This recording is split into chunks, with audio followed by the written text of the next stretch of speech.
penalty ya kwanza, manake wataanza Azam Yahya Omar Zaid Brazilian boy, ile saikolojia ya wachezaji. Kwa hiyo akianza mtaalamu maestro akiweka kambani, wengine wanasema hii kazi inamalizika vizuri. Moment kubwa ya kwanza katika mikwaju ya penalty. Nani shujaa? Yahya Omar Zaid! What a penalty! Wow! Zikipimwa kwa ufanisi ni ngumu sana kuzichomoa. Penalti safi ni uhakika, ndio maana Alisa kupewa penalti ya kwanza kama hiyo, composure ya hali ya juu. Yani ile ndio maana ya utu na utulivu. Pila ndani ya kamba wanapata kwa penalti ya kwanza Azam FC.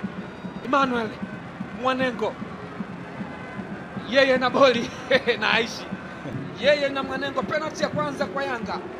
Mwanengo, good penalty. Aishi Manula amekwenda market, neno maarufu Zanzibar. Katika penalti ile katika mechi, lakini penalti safi kabisa. Mwanengo kwenda kusukumiza ule mpira ndani ya kamba, penalti sahihi kabisa. Kwanza ilikuwa na uzito wa hali ya juu, hata Manula angeenda pengine ingekuwa ni changamoto kwa udaka. Shughuli ni pevu sana. Aliyesababisha mkwaju wa penalti Twali Nuru, what a penalty! Ameshambulia vizuri sana ule mpira na kujaza ndani ya kamba. Kosa penalti inabidi upige kwa kasi sana. Atafanyaje hapa? Landry Zuzu, good save. Abu Twalib Msheri anasave mkwaju wa penalti. Kibwana Shomari anafurahi kwa mengi, ni mshikaji wake kweli kweli, rafiki wa karibu mno. Wow, good save. Alimuona Landry Zuzu.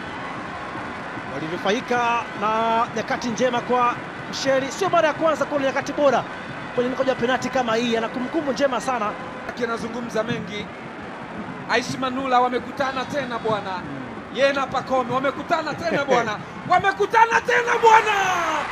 Wow, fundi akosei mara mbili, wanaweka kambani ya penalti. Makini wakati huu wa kuhitaji kucheka na Aishi Manula. Penalti safi yenye uzito wa hali ya juu, ndicho ambacho alipaswa kufanya kwenye penalti ya awali, lakini kwa sasa amefuta makosa yake na amepiga upande ule. Penalti ni 3 Yanga amepata, Azam amekosa moja. Kanute, penalti ya mauaji ya kumkaanga Abu Twalib Msheri, kalala kapitishiwa pale pale. What a penalty! Maridadi. Hakika penalti safi ya lala mtoto, ndege wote wamelala. Kwa nini huko macho? Penalti nzuri sana ya Sadio Kanuti kwenye nafasi, mali imekwenda upande mwingine, karuka upande mwingine. Yanga walimsajili kutoka Azam FC, ameweka kisu shingoni, amechinja damu na mwagika, lakini anaomba radhi. Azam anasema radhi ya nini? Nasaidia nini? Amepata penalti, akikosa hapa shughuli imeisha. Gita Kamanya,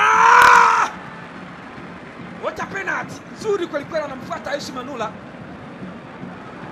You can do miracle, unaweza kufanya miujiza au maajabu. Penalti nzuri kabisa hii sana. Amechukua nafasi Jefte Kitambala, kapewa nafasi katika eneo la mwisho na amekwenda kupiga penalti safi murua kabisa, nzuri sana ile kuitazama. Na huu ni muda sasa wa Bakanondo Mamnyeto. Mamnyeto ni mpigaji mzuri wa mikwaju wa penalti. Yanga wana 4. Mamnyeto!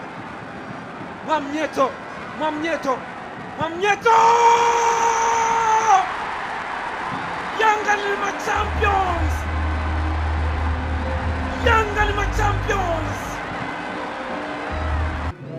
Imekuwa ni siku nzuri. Tazama hii penalti ambayo imewapa ubingwa Yanga, ikipigwa na captain Beka. Hakika ukiangalia penalti 4 zimepigwa upande wa kulia wa Aishi Manula, na inakupa picha wamekwenda kuifanyia hiyo kazi. Bado Landry Zuzu yupo kwenye majonzi makubwa, amekosa mkwaju wa penalti.